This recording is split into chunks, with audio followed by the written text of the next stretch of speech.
Conversations across time, conversations across time, conversations across time, conversations. Good evening, and welcome once again to Conversations Across Time. Conversations Across Time, as you viewers know, is the television show that we strive to make certain that you are thinking. In fact, our motto is we're not trying to tell you what to think or how to think, we're just trying to make sure you are thinking. As guests back in the studio tonight, we have the Conversations Across Time show historian, and Mark Hoffman is here as himself. Yes. And Mark plays so many characters, but he is here as himself today, and we're also joined by Mr. Warren Cooper. Like ridiculous that, some white people are just finding out that the Affordable Care Act.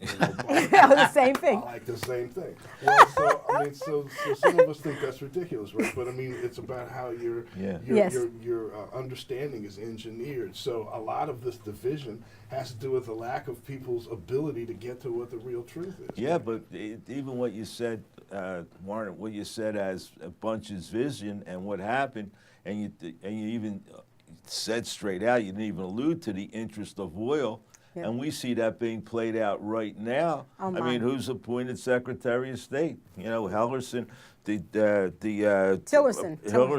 ex-chairman of ExxonMobil. During 2010 to 2011, oil giant ExxonMobil contracted with Rosneft, Russia's largest oil company, to lease over 63 million acres in Russia for oil exploration. Secretary of State Rex Tillerson was CEO of ExxonMobil from 2006 to 2016. ExxonMobil's initial $10 billion investment had a projected $300 billion value to ExxonMobil for sharing of drilling rights and U.S.-Russia technology. The lease represents over 4 times the acreage leased by ExxonMobil in the United States. In 1998, Rex Tillerson headed Exxon Nefgas, a joint enterprise of ExxonMobil and Rosneft in the Bahamas. In 2001, the Exxon Nefgas joint venture was publicly disclosed. In 2013, Premier Vladimir Putin bestowed the Friends of Russia, which is Russia's highest award of recognition, to ExxonMobil CEO Rex Tillerson. Since 1990, the administrations of President Bush 41, Clinton, Bush 43, and Obama has imposed sanctions against Russia for various treaty violations concerning arms, technology transfers, acts of aggression, and insurgency. 1 week after President Trump announced Rex Tillerson's nomination, Wikipedia pulled most of its extensive research regarding ExxonMobil Rosneft transactions. So, going back to Mr. Bunch's time there, the same issue still. Oil becomes paramount. The thing that's problematic, and I alluded to this in my opening comment, that it's really difficult to know, what Bunch's opinion was, right? How he was actually feeling, because he was playing a particular role. So, and he was also pre-CIA, which, that particular container, is one that is, let's just call it special. It's a different kind of reality. So, the representation for interests that are focused on fossil fuels, that are resident in a particular place. So it's about access, it's about a number of different things. So Ralph Bunche was absolutely key in that. And it's almost, cartoons might be, he did that with at least one gun to his head. Yeah. Yes. Or the shadow of the one that killed his predecessor. So for that commentary in this time, those values that perpetuated, I talk about in the clip as a bunch the perpetuation of inhumanity. From a perspective where peace is a focus, there are things that must be believed and also things that must be put forward in terms of concessions and things that will dedicate people to the process of peace. The duplicitous nature of the colonial presence clearly has had some indelible effects. And when you put economic interests in the way of justice and humanity, well then inhumanity would seem to be inevitable. Well, that's, if you put those two things together and put them as opposed to one another, economic gain and justice and humanity, justice and humanity in these boundaries is always going to lose. Last place. So in terms of where Ralph Bunche would come in there, well, Ralph Bunche, if he was still alive and still operative, would be a CIA operative of some sort, no doubt in some geriatrics or something like that. and he'd be attacked by Trump for being in the CIA. Yes, because we Or now. he might be working for him. He might be Trump's Colin Powell. I mean, I'm just saying that it's difficult to say because you're talking about water, and Trump. So he happens to be president, but he's president like Ronald Reagan was president, as the perpetuation of as a figurehead for a particular regime of thinking. So, as we look at it from that perspective, this is a systematic issue. It's interesting too when you make the comparison to Reagan, because at what point did the Reagan White House operate under the direction? I mean, at what point did they recognize that there was something that was wrong with the president's thinking facilities, and there were other people that were in who were actually making decisions for him? And now we have someone who is very in the infancy of his term as presidency and has already created so much havoc within the world. And at what point I think what Warren said and what Bunche is that these interests don't care. They represent a certain a political establishment that wants certain things, and they don't care if the president's non-compos mentis or not. Yes. And we have examples. I mean, besides Reagan, of course, Trump, even the Republicans. I mean, if you read between the lines, talk about he's unstable and he's They know it.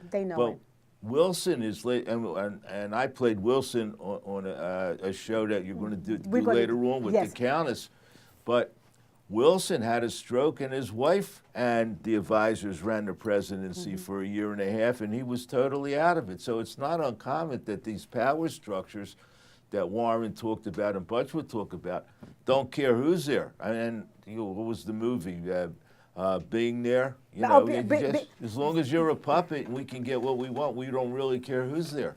And the interesting thing about that is when you allude to that show where you actually played Wilson, and we talked about the end of the First World War, and we also talked about the fact that Countess Berthold talks about what was going on and what was in the German people's minds, and at that point, we had a different confluence of facts that allowed Frederick Douglass to say he understood what was going on in the minds of the Germans, because he understood it from the standpoint of the disadvantage and how they will always seek towards someone who's going to make them feel better about themselves, which is, of course, what we have happening today with Mr. Trump.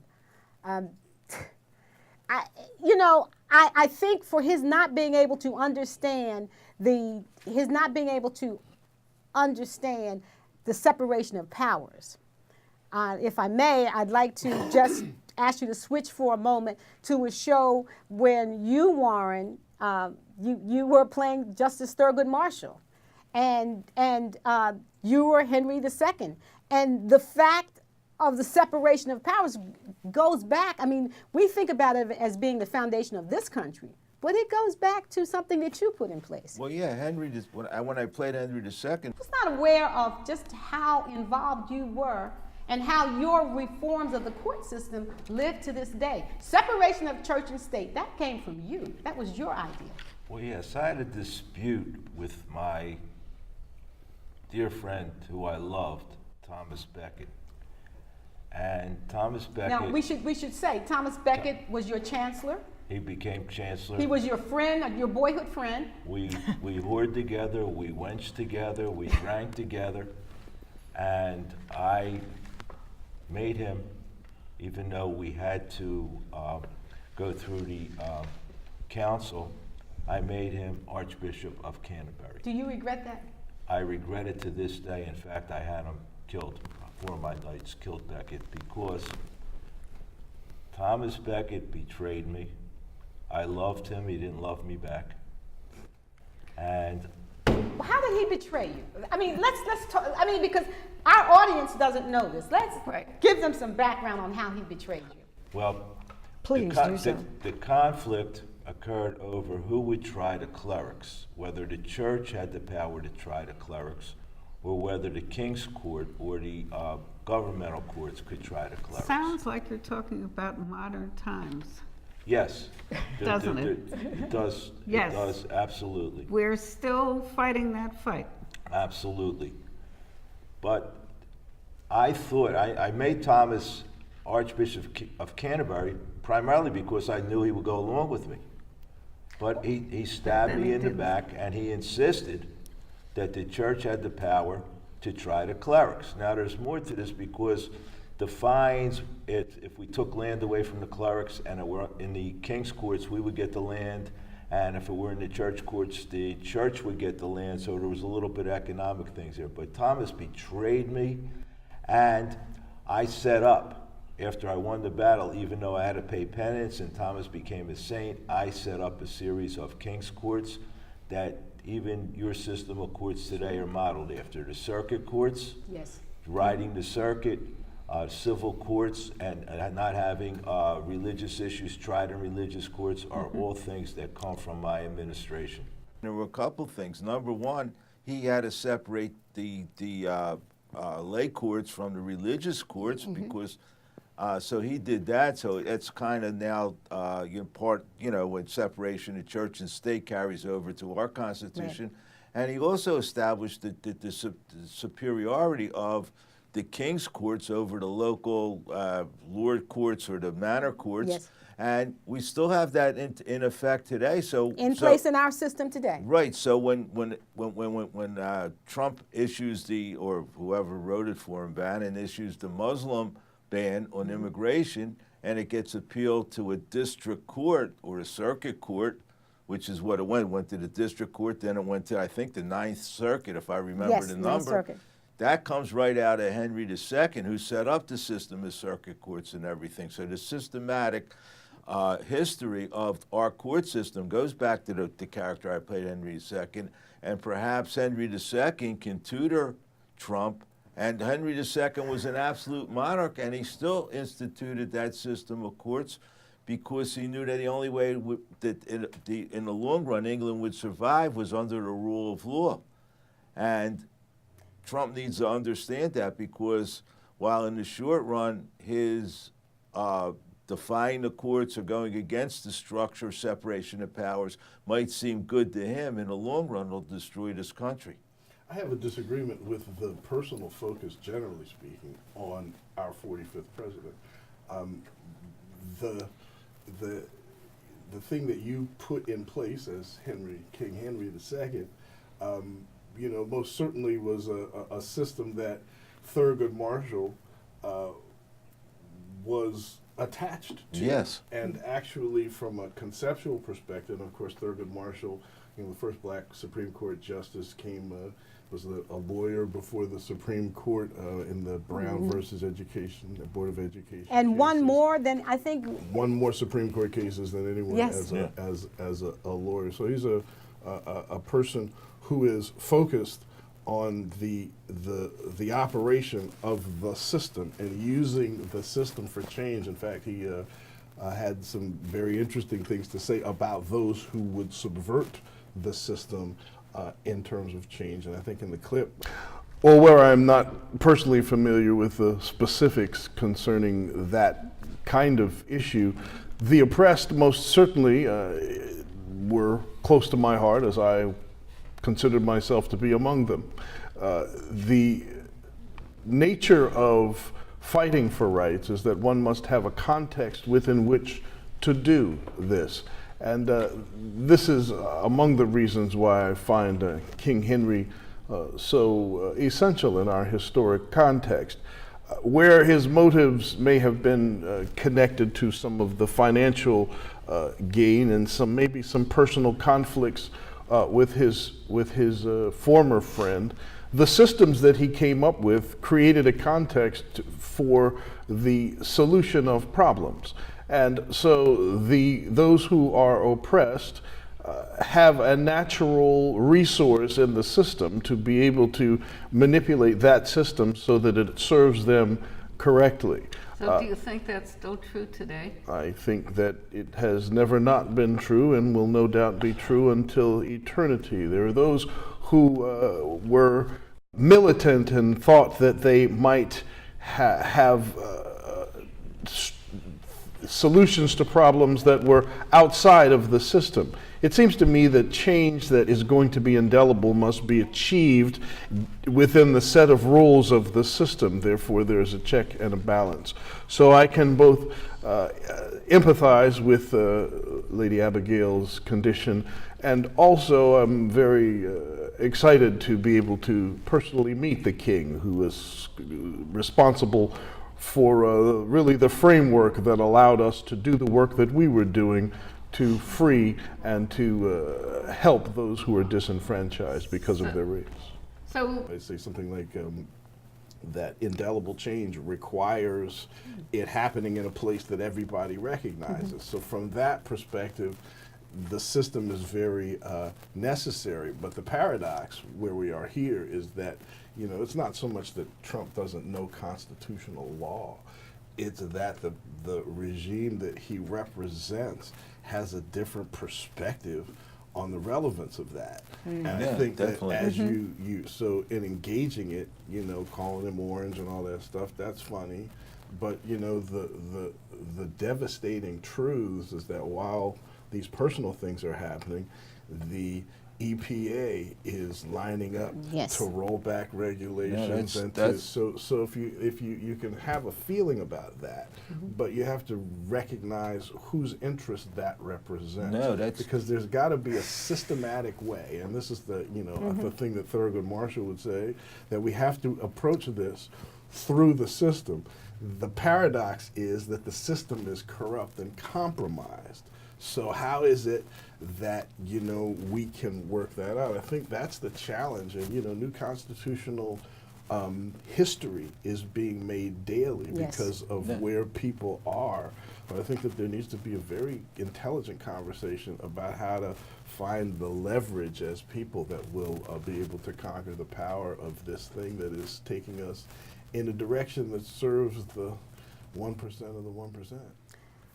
You know, and that being said, we see all of the things happening now with this administration that are classic for when you want to undermine our form of government. Yeah, but I think what, you know, Warren said and also what Thurgood Marshall would say is basically what the people in charge, not just Trump himself, but Bannon, they want to deconstruct this system. In fact, he's even used that language. Right, and he said it himself. So they want to deconstruct the system, and I think what Warren's saying as Thurgood is, if we know they want to deconstruct the system, what strategy can we pursue to keep the system as we know it intact? It's not. I think what he's saying, it's not just good enough to wave a sign and protest. What can we do to bolster the system and stop them from deconstructing it? What I'm saying as Warren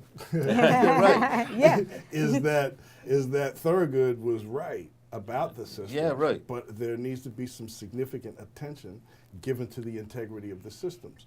You know, there are conversations about the lack of the presence of an international presence or an international court, where you know, during the civil rights movement that mutated into the human rights movement, and you know, Thurgood Marshall was using that language at that time, in terms of just having those rights being not about black people, but being about all people. Yes. But that struggle had an international audience. That struggle had there was a moral compass, and the moral compass has a magnet on top of it nowadays. So really, there's a discrepancy as to, who's American, who's not, and you have a system in terms of checking the integrity of the system. So you have a system that comes to a country, raids the country, decimates the indigenous population, groups them into reservations, and we're going to leave slavery and all of that out of it, Yeah, because just I'm talk about the talking Native about the Americans. land. Yes, okay. Right, and so this land is pursuant to treaty, and these are the very treaties that are at this moment being violated as the Dakota Access Pipeline goes through. So when you're talking about a system that can produce both that protection and then the mechanisms to subvert that, there's an attention that needs to be given to how that operates. And I think that a corrupt system is very problematic because it mitigates the access of people who want change to actually use the system for that, because it's corrupt against them. Donald Trump is the tip of the iceberg. Well, that's true. Ooh. That's true. That being said, I think that's a perfect place for us to end this segment. I thank you, Mark. I thank you, Warren, for being here. This has been great, and I do hope that our audience understands that what we always espouse here, we're not trying to tell you what to think or how to think. We're just trying to make sure you are thinking. That this is actually part 3 in a series having to do with the Conversations Across Time family wanting to help to tutor Donald Trump. And so if you will recall, we were having discussions and making comparisons about Donald Trump to a very hated individual that everyone remembers from the 20th century, and that would be Adolf Hitler. Joining me tonight is my dear friend, and she's here as my friend, Mary Ellen Hughes. And Mary Ellen has played Abigail Adams, and she's also played Countess Berthold, the good German. So welcome, Mary Ellen. It's so nice to have you here as Mary Ellen. Oh, well, thank you. See, How we were kind of together you as invited girlfriends. me. Yes. Thank you. So what I want to do is, for purposes of give the audience some background, we did a show in which you, playing Countess Berthold, were being interviewed with President Woodrow Wilson and Frederick Douglass. Now, the reason that show was important is because we had an opportunity to show to the audience what was happening in Germany when Hitler was able to rise to power. And you, as Countess Berthold, explained to the audience just what the Treaty of Versailles meant. Now, for those of you that are not regular viewers, the Treaty of Versailles was the treaty that was put in place at the end of World War I. And at the end of World War I, the Great Britain and France extracted promises from Germany, extracted actually a tax from Germany for having precipitated World War I. And we lost 10% of our land, and the German military power, it was reduced. Mm-hmm. And because of those reparations that we had to pay to Great Britain and to France, we were in dire straits. To ask the question, Countess, what was life like in Germany after World War I, after President Wilson's Treaty of Versailles? Well, the economy was devastated, and Hitler, we were so happy that he did come into our lives because he did improve the economy, and he brought us out of the abyss. And he built roads, and he was able to rebuild the military. Now, my husband was in the military. He was away for a while, and then he finally came back, and we were very pleased because he got his command back. The roads, as I said, were built. Now we had the Autobahn, and we had the people were able to travel. We had new roads, and the factories were being built. And in the factories, the German engineers came into the factories and they built the Volkswagen. The Volkswagen, which was a people's car. Volks meaning people, wagon meaning car. Hitler wanted everyone to have a Volkswagen, to have a car. The position of the German people, I believe, is understandable. The Treaty of Versailles decimated their internal structure. There were no jobs. People were facing starvation. Children were facing starvation. And there was a sense of fear in Germany. Fear of today, fear of tomorrow, fear of your neighbors, fear of yourselves. So it was understandable that the German people would be at such a low ebb that a man like Hitler, a charismatic, inspirational leader who comes on the scene, who's able to organize externally, his brown shirts, black shirts, able to organize internally to grow up to become vice chancellor, then chancellor. Those kinds of things are understandable when you suppress a people. And what I want to say, so it's interesting for the audience to understand, the reason that we talk about Germany in terms of Great Britain and France, and how does President Wilson figure into that? Because there's a lot of historians would opine that President Wilson was so interested in getting his League of Nations that he allowed this treaty to go forth that ended the First World War. So if you will watch this clip, you will then understand Countess Berthold representing the German aristocracy and how they sort of discounted Hitler. So please watch this clip with us. Second, Countess, the original 14 points put no guilt on the Germans.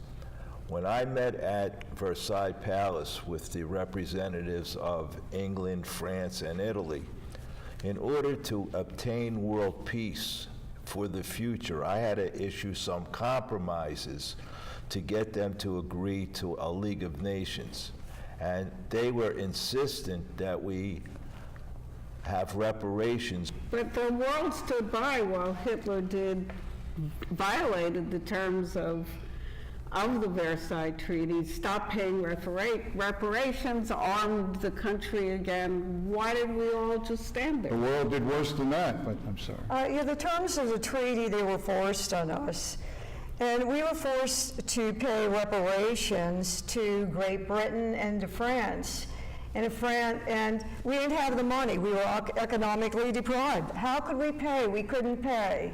So we were in dire straits. And then we had to accept the French occupation in a Rhineland. And they were occupying the Rhineland for 15 years. Mary Ellen, that was just so prescient. Your information and what you shared with us as a good German was particularly interesting. What I also want to say about that show is the governmental policies of Adolf Hitler. You alluded to it before we went to the clip. Donald Trump says, "We'll make America great again." Adolf Hitler. Yeah, Adolf Hitler said that he would make Germany great again, and that he would rebuild the infrastructure, and he would, by doing that, he would be creating jobs which would stimulate the economy. Which is now Hitler was able.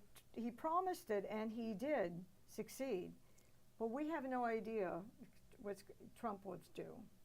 And he succeeded, but look at what happened. I mean, he almost ended up destroying the world with his policies, with his interests, and it led to some atrocities that even now, even to this day, have been held as the worst. Meaning that, we had a guest on this show, Dr. Adler, and Dr. Adler is a consultant to this show, and he is a psychiatrist, and he talks about the other, and the fact that what Hitler did when he was trying to make Germany great again was to define a group of people as the others, not just Jews, but also gypsies. And there is something that happens when people feel that they're better than. Now, Countess Berthold, as I said, we taped this show, and the audience will remember. We taped this show a few years ago. Donald Trump, come to Philadelphia. We need to talk to you. We can help you. You need help. Ask Daddy Steve Bannon if he'll allow you to come. Thank you very much. This has been Conversations Across Time. Conversations across time. Conversations across time. Conversations across time. Conversations across time.